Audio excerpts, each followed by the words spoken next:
বাংলাদেশ থেকে প্রতি বছর ৬ থেকে ৭ হাজার শিক্ষার্থী জাপানে যাচ্ছে। সঠিক নীতি সহায়তা ও সরকারি সহযোগিতা পেলে এই সংখ্যা ১৫ থেকে ২০ হাজারে উন্নীত করা সম্ভব বলে মনে করেন অ্যাসোসিয়েশন অব জাপানিজ ল্যাঙ্গুয়েজ ইনস্টিটিউটের সভাপতি। বিকেলে আগারগাঁও আর্কাইভ ভবনে এক সেমিনারে এসব কথা বলেন তিনি। তাদের দাবি, আগামী ৫ বছরের মধ্যে ১ লক্ষ শিক্ষার্থী ও কর্মী জাপানে পাঠানোর লক্ষ্য রয়েছে।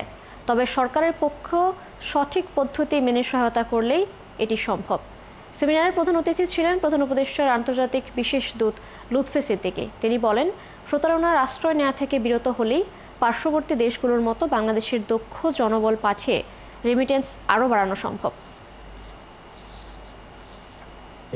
রেপুটেশনটা ইম্পর্টেন্ট। আমরা একটা নতুন, মোটামুটি বলতে নতুন দেশে, যদিও আপনারা 2018 সাল থেকে এখানে কাজ করছেন,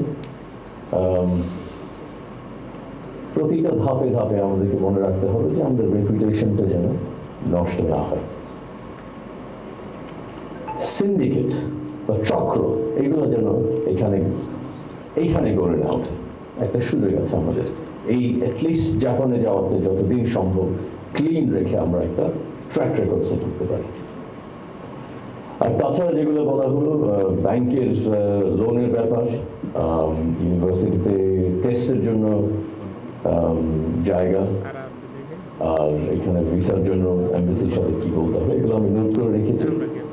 আমি সবগুলোতে আমার চেষ্টা করবো, আমি আর আমার অফিস থেকে সাহায্য করার জন্য।